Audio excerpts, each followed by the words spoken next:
Ya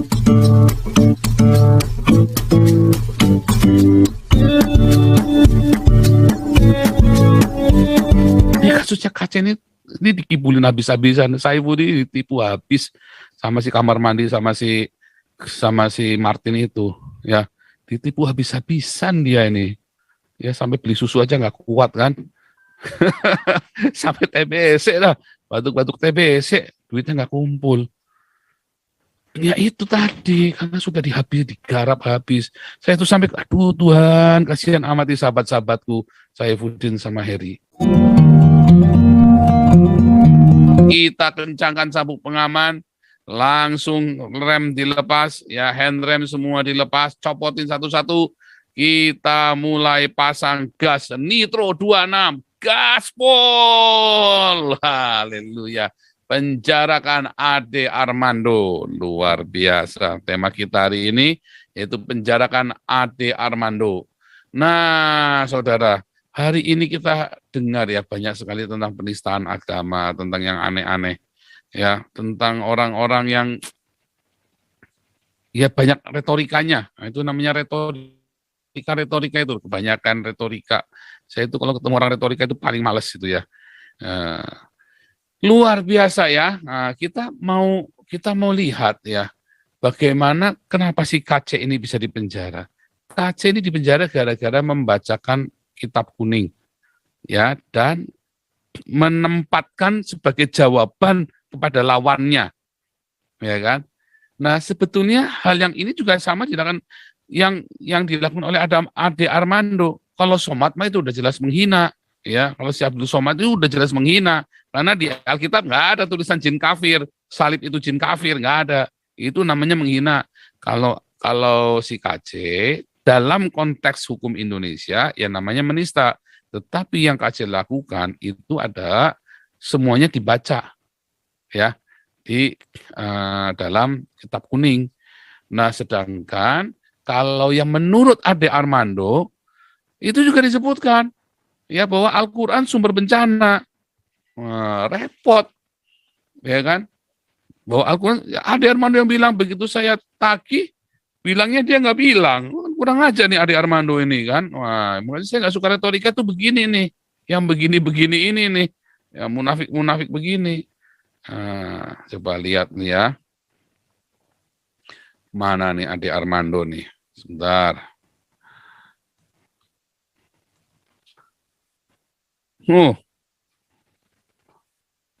Sebentar, saya buka dulu.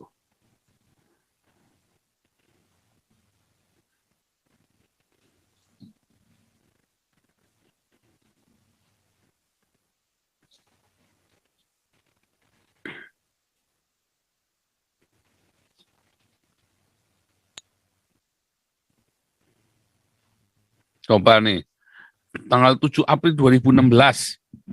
Tanggal 7 April 2016, Ade Armando tuh bilang di YouTube-nya ya, Ade Armando, Al-Quran dan Sunnah adalah biang masalah dan pangkal bencana. Ya, dosen ilmu komunikasi, Fakultas Ilmu Sosial dan Ilmu Politik UI, menyampaikan hal tersebut melalui diskusi agama ideal di masa depan tahun 2016. Dalam diskusi tersebut, Ade Armando menilai bahwa banyak hukum Islam yang tertuang dalam Al-Quran dan hadis hanyalah sebuah gagasan, mengingat kedua sumber hukum Islam ini turun di zaman Nabi. Al-Quran dan Sunnah diturunkan hanya untuk di zaman Nabi, hukum Islam hanyalah gagasan. Karena itu yang harus dipelajari bukan hukumnya, melainkan gagasannya.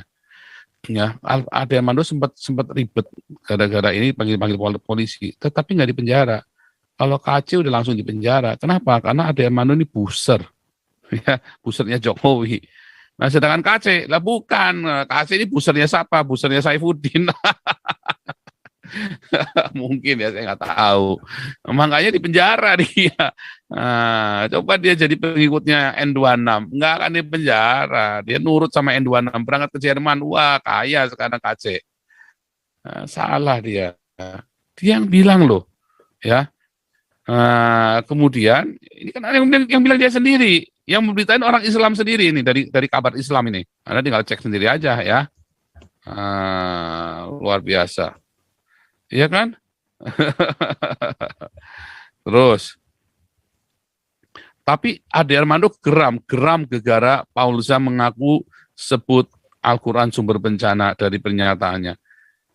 Dari pernyataannya, Ade bilang memang sakit. Jadi Ade ngomongin saya sakit nih, si Ade Armando ya. Padahal dia yang ngomong, saya kan cuma nulis doang. Waktu saya debat sama si Ustadz Masihud, saya bilang kalau Al-Quran sumber bencana. Yang bilang siapa? Yang bilang Ade Armando, saya bilang begitu. Nggak terima Ade Armandonya, padahal dia yang bilang sendiri. Nah, itulah lidah tak bertulang. Itulah lidah tak bertulang. Lidah tidak punya paman. Nah, itu ya, lidah tak bertulang. Itu orang Batak, itu lidah nggak punya paman itu. Orang Batak bilang. Lidah tak bertulang. Oh, dia ngomong. Ade Armando akhirnya menanggapi pernyataan Paulus yang mengaku menyebut Al-Quran sumber bencana dari pernyataan Ade Armando. Si Joseph mungkin murka karena saya menganggap dia memang layak dipenjara karena menghina Nabi Muhammad. Kan dia sendiri yang menghina Al-Qurannya sendiri. Tadi kan sudah lihat sendiri kan. Nah, kata sebagai balasan dia melontarkan fitnah bahwa saya menyebut Al-Quran sumber bencana. Memang sakit. Dia yang ngomong kok. Saya kan hanya mengulang yang dia ngomong. Iya kan? Kok dia mengingkari sendiri? Itu dia, lo kok bilang sakit. Nah itu kan sebenarnya kasusnya KC juga sama kan, KC sama si Abdul Somad kan, sama kasusnya mirip. Kasusnya KC sama Abdul Somad, kalau Abdul Somad jelas menghina, jelas direct dia menghina. Kalau KC dia membaca kitab kuning walaupun tetap dalam undang-undang penistaan agama Ade Armando, KC, Abdul Somad ya tetap harus masuk penjara. Kalau KC di penjara, maka Ade Armando dan Abdul Somad harus di penjara. Jadi kalau mau, ini saksi ahlinya harusnya Ade Armando.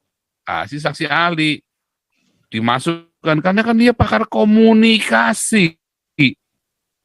Dosen komunikasi dijadikan. Nah, waktu ditanyain, bacain ini, beritanya ini. Mau nggak mau dia harus bela KC. Gitu ya. Bisa lolos nggak KC? Nggak bisa tetap. Tapi 8 bulan bisa kena, cuma di bawah 1 tahun. Karena yang KC ngomong hanya sebagai dampak, dan KC bukan apa-apa. Bukan siapa-siapa, nggak kayak Ahok. Nah, begitu ya. Itulah yang harus kita perhatikan tentang pasal penistaan agama ini. Jadi Ade Armando inilah yang menista agama sebenarnya. Menista bahwa dia dengan jelas-jelasan dia ngomong Al-Quran itu dalam biang masalah dan pangkal bencana. Itu sudah terang-terangan. Ya. Kalau KC kan hanya mengutip saja. Jadi kalau KC di penjara, memang karena ada pasal 156A itu, dan dia tidak berhak menafsirkan, bahkan membacakan juga nggak boleh, nggak ada urusannya. Tetapi kalau KC masuk penjara, maka Ade Armando juga harus masuk penjara. Maka Somad apalagi. Jadi kalau Somad sampai nggak masuk penjara, bukan KC dilepasin, ya berarti Jokowi yang kudu turun.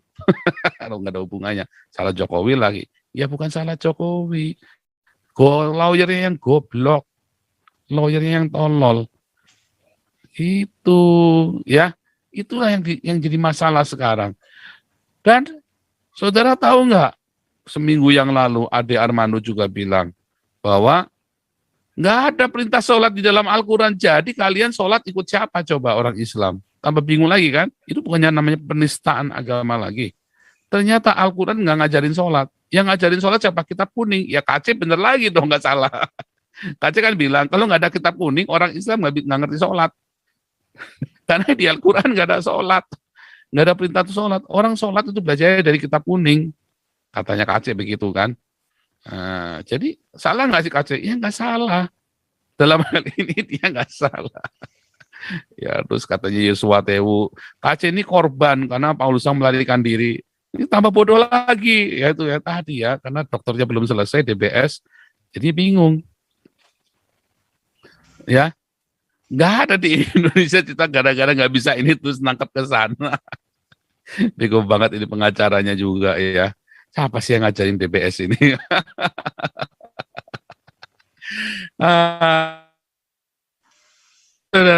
Jadi jadi saudaraku, kita harus belajar cerdas. Kita harus belajar cerdas di dalam kita namanya apa namanya? Namanya apa itu namanya kita itu kalau lagi ini namanya saya juga lupa namanya bahasa kerennya itu ya, bahasa kekiniannya. Kita harus belajar cerdas menanggapi polemik dan pembicaraan ini. Cerdas, cepat. Ya. Di sidang itu, ya, penjelang sidang ini, saksi ahli itu harus benar. Saifuddin jadi saksi ahli, nggak bisa. Nggak bisa. Saksi ahlinya ada Armando. Ya, siapa lagi saksi ahlinya? Ya minta Quraish Shihab jadi saksi ahli. Minta dari orang NU. Karena mereka sedang ingin membersihkan citra Islam. Itu Gus Nuril. Diminta jadi saksi ahli, bayar. Nggak gratisan. Itulah gunanya uang yang dikumpulkan. Malah bingung uangnya buat apa. Nggak jelas. Nah, itu dia. Karena pengacara politikus yang mumet ndase. Ya kan? Manusia nggak bisa jadi saksi ahli. Nggak bisa, Johan. Nggak bisa. Saksi ahli itu harus benar-benar ahli. Bambang Nusyana bukan ahlinya Al-Quran, nggak bisa. Dia nggak bisa. Ade Armando bisa, karena dia ahli komunikasi, dan satu lagi saksi ahlinya harus dari orang NU sendiri. Pastikan dia akan membela KC. Di lobi dulu, dijak ngomong dulu. Kalau nggak ya jangan dipanggil. Ya, termasuk si Gus Nuril, atau siapa itu temannya Ahok itu, Nurkolis.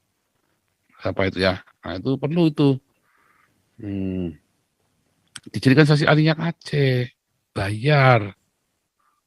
Ya itu bayar, harus bayar. Kalau ya bilang 30 juta ya, 30 juta tambah uang bensinnya lah, uang lelahnya di Armando 10 juta, jadi kira-kira 40 juta. Udah kelihatan saksi ahli itu. Gitu, dan itu menjadi perjuangan. Kita libatkan figur-figur tokoh-tokoh masyarakat. Kalau Saifuddin jadi saksi ahli, malah dua-duanya ini dimasukkan sekalian, gimana ngawur pengacara ya tolol. Saifuddin nggak bisa jadi saksi ahli. Bukannya kita nggak mau, nggak bisa. Karena dia sudah pernah kena pasal penistaan agama. Nanti malah memberatkan. Terus ada yang bilang, kalau itu Paulus aja saya lihat tambah goblok lagi yang ngomong. Nanti kan dibilang anteknya saya, malah tambah berat lagi. Dia gimana sih, goblok juga nih. Orang-orang yang ngomong ini juga kan. Si siapa lawyernya itu kan, memang lawyer tolol kok. Belajar sama saya, nanti pinter. Dulu, KC itu salah, dulu nggak mau belajar sama saya, coba belajar sama saya, nurut, pinter. Akhirnya sekarang YouTuber Indonesia cuma gigit jari, cuma iri sama saya. Ya kan? Sekarang Pak Jenderal Tobing saja bilang, ini mahasiswa saya yang paling top ini, si Paul Zhang ini, N26. Cepat, pakai nitro, soalnya nitronya nitro 26, cepat sekali. Wah, ingat sabdanya Jenderal Junius Tobing, apa? Yang cepat, yang gesit mengalahkan yang lamban. Mau seberapa besarnya, mau seberapa banyaknya pun. Yang gesit, yang cepat mengalahkan yang lamban. Gitu rumusnya. Nah, itu sudah saya praktekkan langsung. Makanya rajin kuliah Pancasila tiap Senin Anda itu, yang rajin ikut kuliah ya. Itu ilmunya banyak itu. Nusron Wahid. Nah, Nusron Wahid, Gus Nusron, iya benar. Nusron Wahid, benar, Tinkerbell, thank you ya Tinkerbell. Nusron, Gus Nusron harusnya jadi saksi ahli, nggak apa-apa. Jadikan saksi ahli. Itu yang benar.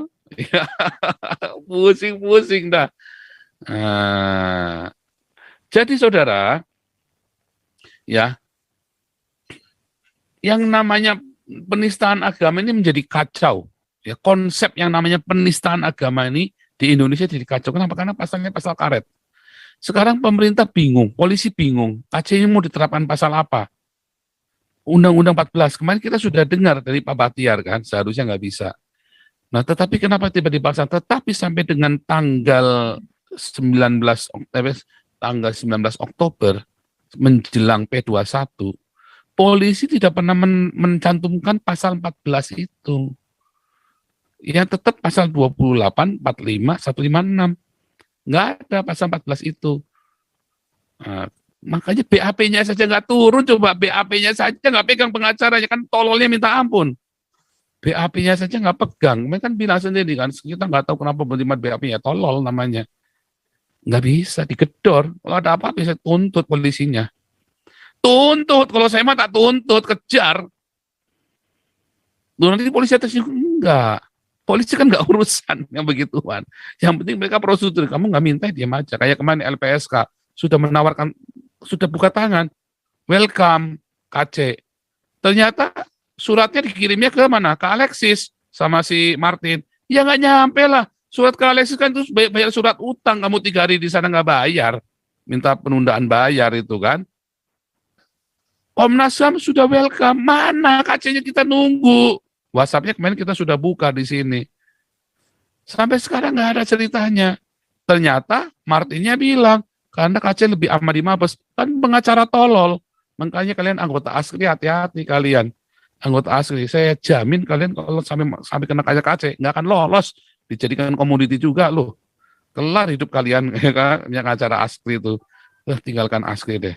Kalau pengacaranya masih Martin, kecuali kalau pengacaranya ganti Herbert gitu ya, atau pengacaranya ganti bukan Najwa atau Pak Batiar, Anda ikut KC lagi, karena Heri itu orangnya baik ya sebetulnya ya, cuma ini lagi kena kesambet setan itu, Trinitas Maha Najis, lawyer, pendeta, dan politikus, kamar mandi, Simanjuntak. Kamar mandi Simanjuntak. Ini sahabat saya Heri Ikim lagi kesambat kamar mandi Simanjuntak ya. Jadinya lagi puyeng, dia lagi bingung. Nah, itu saudaraku. Jadi makanya kita nanti hari Sabtu, mulai Sabtu ini kita ada konsultasi hukum.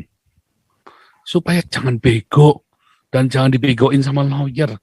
Kita punya Pak Batiar, ada bukan Najwa, ada Pak Herbert nanti masuk, dan beberapa teman yang lain. Supaya jangan dikibulin. Ini kasusnya KC ini dikibulin habis-habisan. Saya ini ditipu habis sama si kamar mandi, sama si Martin itu. Ya, ditipu habis-habisan dia ini. Ya, sampai beli susu aja nggak kuat kan. Sampai TBC lah, batuk-batuk TBC, duitnya nggak kumpul. Ya itu tadi, karena sudah digarap habis. Saya tuh sampai, aduh Tuhan, kasihan amati sahabat-sahabatku, Saifuddin sama Heri. Kasihan, ya kan? Nah itu, ya diomongin nggak nurut, itu tadi ya. Nah, ini Ade Armando bisa dijadikan saksi ahli. Tunjukkan ini, dua berkas ini. Ya dia sendiri pernah bilang, Al-Quran adalah yang pangkal bencana. Dan nggak dipenjara dia bisa lolos. Karena dia pakar komunikasi, dia tahu pilihan katanya. Ya. Dan undang Gus Nusron. Ya kan? Atau sekalian Quraisy Shihab. Undang Quraisy Shihab, dia kan orang NU. Nah, terus cek hakimnya siapa. Dicek dia gurunya, hakimnya siapa, guru agamanya. Panggil guru agamanya buat saksi ahli. Dilacak semua bisa. Tinggal pinter mau kerja apa enggak. Kalau pro bono ya memang saya enggak yakin mau bisa apa enggak. Kalau pengacaranya pro bono ini, kalau pengacaranya dibayar ya kudu dicari. Hakimnya siapa, jaksanya siapa, cari guru agamanya. Panggil guru agamanya, suruh bersaksi. Guru agamanya dideketin dulu, dikasih pengertian. Begitu, kalau teman-teman yang Islam Pancasila, itu saya kok masih yakin, mereka masih waras. Ya, mereka masih waras. Tapi kalau Islamnya yang lain ya memang saya nggak yakin. Gitu caranya ya. Nah itu tadi, nggak pinter-pinter, kudunya belajar sama N26 dulu. Kalau sudah belajar sama N26, jangan mengeraskan hati. Ya, orang-orang semua belajar sama saya pinter. Kalau nggak belajar nggak pinter. Luar biasa nih sebenarnya, mau tunjukkan lagi nih. Ya. Jadi ini jelas ya. Anak kemarin si Armando kemarin bilang ya, sholat 5 waktu nggak ada aturan sholat 5 waktu di Al-Quran. Tambah geger lagi kemarin. Masuk nyaho nggak ada sholatnya, kalian ngajarin siapa? Itu lucu juga ya. Sholatnya ngajarin siapa? Artinya si KC nggak salah, kan dia juga bilang, mana ada suruh sholat di Al-Quran. Kamu tahu sholat, taunya dari kitab kuning, nggak ada kitab kuning, kamu juga nggak sholat, kata si KC kan. Saya masih ingat dulu ya kita pertama kali bercanda gitu kan. Ya, nggak salah, dalam hal itu nggak salah. Ya, tetapi itu tadi harus ada yang menguatkan. Nanti bisa lolos KC, bisa lolos ya 8 bulan lah. 8 bulan, 10 bulan maksudnya 10 bulan lah penjara, 10 bulan. Dan dia sudah di penjara, nanti lihat akhirnya ketok palunya salah tapi bebas, apalagi dia sudah dikasih makan tai, itu bisa ringan, nanti bisa ringan gitu caranya. Aduh, belajar sama saya dulu. Aduh, ini kamar mandi sama si Martin, sudah jelas polisi melanggar hukum acara pidana kok bisa pulang KC itu. Sekarang pun bisa pulang. Kalau saya yang megang itu, pulang itu KC langsung. Kalau saya yang megang ya. Aduh, bandel sih ya. Aduh. Kalau pengacara pengennya sidang supaya dapat panggung. Kalau makelar kasus, pengennya dia pulang supaya bagi duitnya nggak kebanyakan. Tahu? Lanjut dulu nih.